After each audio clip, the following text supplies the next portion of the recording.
And it's been another week. What a week it's been, you guys. I've been very busy with the show, and it is currently a very rainy Sunday here in Illinois, which is kind of nice, actually. I like being inside and just listen to the rain coming down. How you doing? How was your week? Mine was very productive. We were house sitting. We did 2 podcasts. The top links and the doobs are both to the podcasts, just like last week, except this time it's to the pre-recorded ones. The first one, super geeked up, myself and Eliza and Craig and Carlin all sat down, and that one was done on a Google Hangout format, so basically a bunch of fun questions about our opinions on media and superhero-dom. So it's just kind of like a fun chat. The other one is for the Shorts and Series podcast on Proactive Slacker Media, which is a perfect name for any internet-based proactive slackers. That's what we all are, right? And that one's much more in-depth about the show, and they asked some really great questions, and we had a really great conversation. I just think that those guys are doing something great over there, too. And now you're caught up, except for the fact that I finished a first draft of Episode 8 screenplay. I finished up writing it at a coffee shop yesterday morning, and it is a little long. Hypothesis: the 8th fight. Yep, and it is 84 pages long, currently. Nick and Devin over at Proactive Slacker asked us what the most satisfying part of the entire process was, and Eliza reminded them that I had been talking to her about the end of the writing process, and how at that point, something that was not, now is.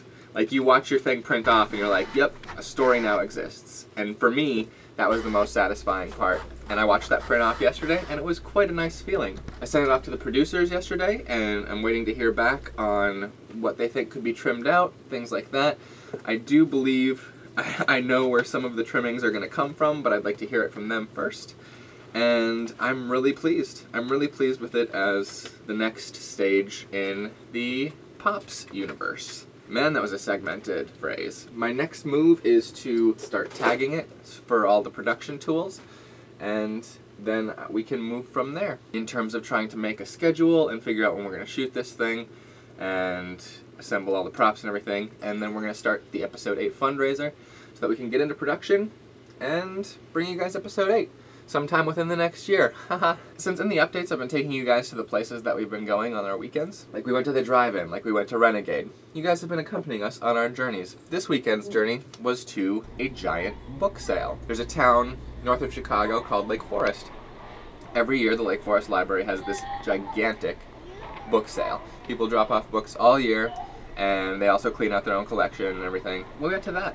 When we go to book sales, Eliza and I each have our spots.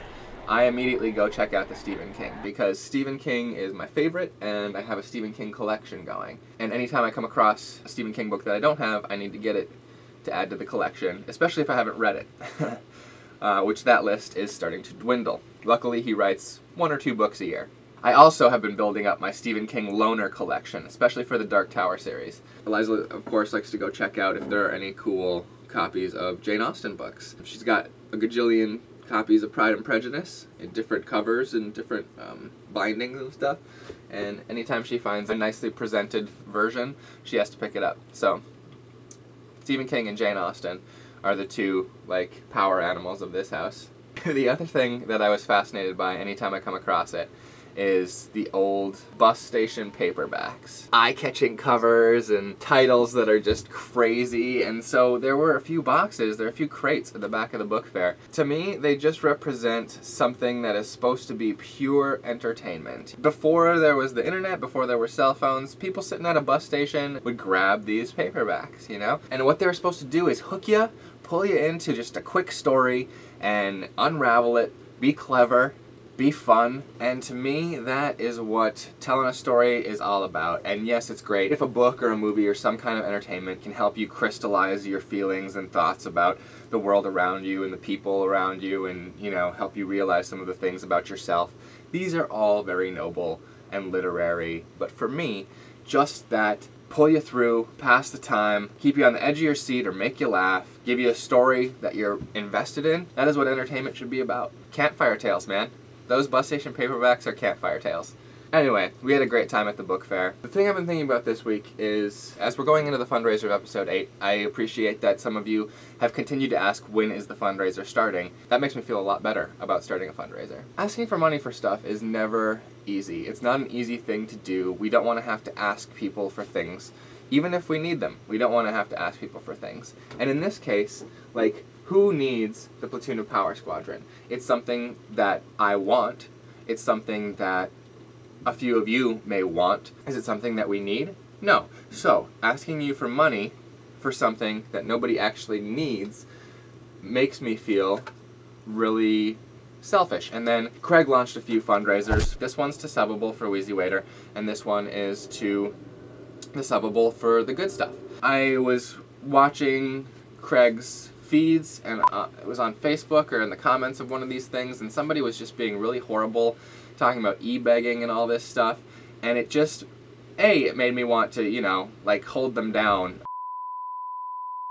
Which is, you know, because Craig's a friend of mine, and the person was being really horrible to them, so it made me feel, like, sick to my stomach and be like, oh wow, that's great. Secondly, it's like, this person has no concept of who Craig is as a person. They just know him on the internet, and here they are, of course, it's the internet. And it just put another thing in my head about, oh great, now our fundraiser's gonna come, and somebody's gonna call me an e-beggar and tell me that, you know, like, I'm what's wrong with the whatever, blah blah blah.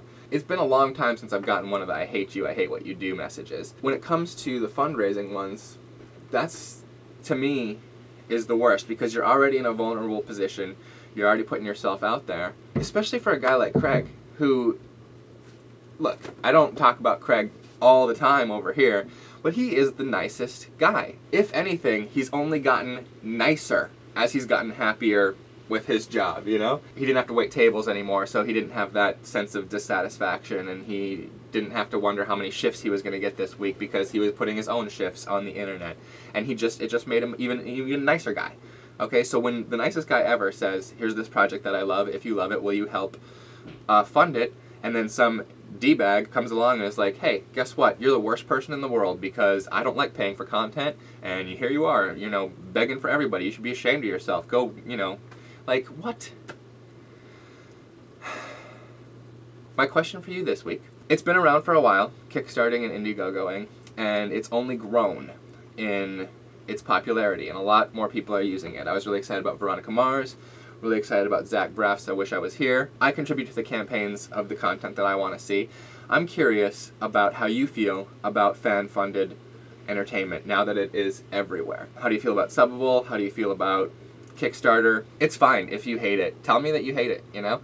Don't tell me that you hate me. Or, I mean, it's the internet. You can do whatever you want. But I still will be starting a fundraiser for episode 8 in the next week. Check out those 2 podcasts if you want, and I will see you in a week when hopefully this will be a little bit whittled down and we can get a production schedule together. Thanks a lot, guys. That's the PoPS logo. Take it easy.